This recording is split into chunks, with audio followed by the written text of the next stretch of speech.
सत्ता में आई बीजेपी का 1 महीना हुआ पूरा। ये किए थे चुनावी वादे। 5 साल के लंबे इंतजार के बाद प्रदेश में बीजेपी की सत्ता वापसी हुई है। अपने चुनावी संकल्प पत्र में पीएम मोदी की गारंटी के रूप में बीजेपी ने लोगों को उम्मीद की किरण दिखाई थी।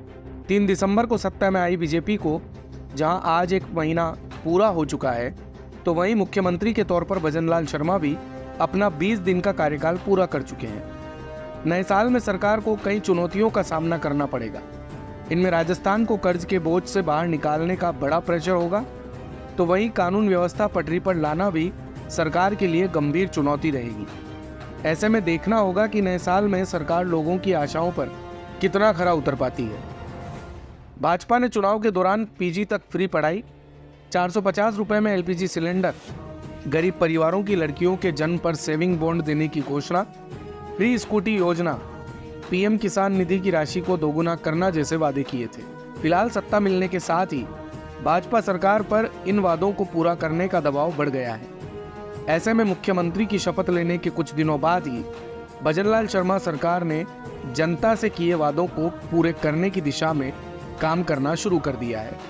इस कड़ी में 16 दिसंबर को सरकार ने बदमाशों पर कार्रवाई के लिए एंटी गैंगस्टर टास्क फोर्स तथा विभिन्न परीक्षाओं में पेपर लीक रोकने और माफिया पर शिकंजा कसने के लिए एसआईटी गठित कर दी है। दोनों ही एजेंसियों ने अपना काम शुरू कर दिया है और कार्रवाई को अंजाम भी दिया है।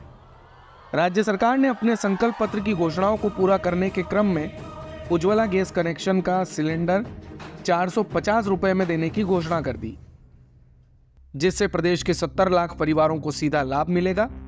लेकिन वहीं राज्य सरकार के खजाने पर भी 626 करोड़ रुपए का अतिरिक्त भार भी आएगा।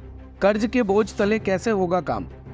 राजस्थान पर अप्रैल से अगस्त 2023 तक प्रदेश में 12,288 करोड़ का कर्ज बढ़ गया था। 1 साल पहले यह कर्ज 4,58,000 करोड़ रुपए था। चुनावी साल में राजस्थान पर कर्ज का बोझ तेजी से बढ़ा है। अभी राज्य पर कर्ज बढ़कर 5.59 लाख करोड़ से ज्यादा हो गया है। यदि भाजपा संकल्प पत्र की घोषणाओं को पूरा करती है तो राज्य पर आर्थिक भार और बढ़ने की आशंका है। ऐसे में प्रश्न यह है कि कर्ज के इतने बोझ के बाद भाजपा की नई सरकार अपना काम कैसे करेगी।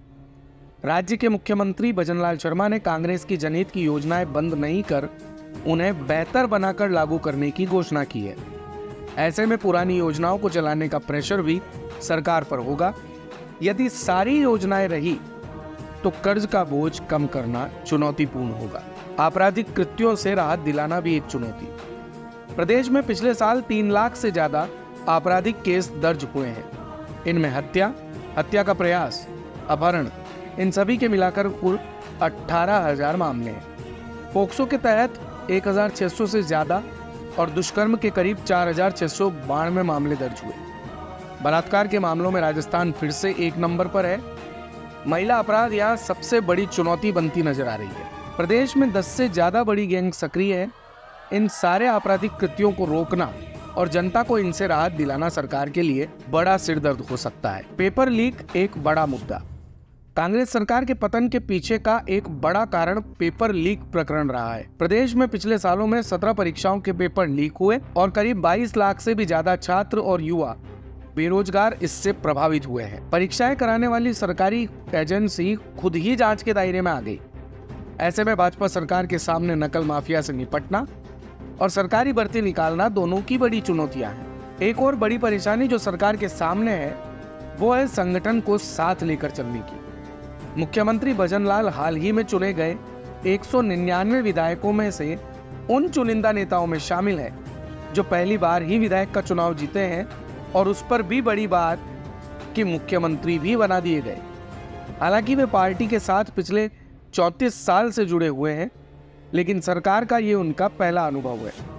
पूर्व मुख्यमंत्री वसुंधरा राजे, किरोड़ी लाल मीणा, राज्यवर्धन सिंह राठौड़ के साथ ही पार्टी के कई बड़े दिग्गजों को साथ लेकर चलना सबसे बड़ी चुनौती है। कुल मिलाकर भजनलाल सरकार के सिर पर कांटों भरा ताज है। कहते हैं नया सवेरा उम्मीद की नई किरण लेकर आता है। ऐसे में देखना होगा कि नए साल में राज्य की भाजपा सरकार लोगों की आशाओं पर कितना खरा उतर पाती है। स्पेशल डेस्क से राजस्थान कवरेज की रिपोर्ट।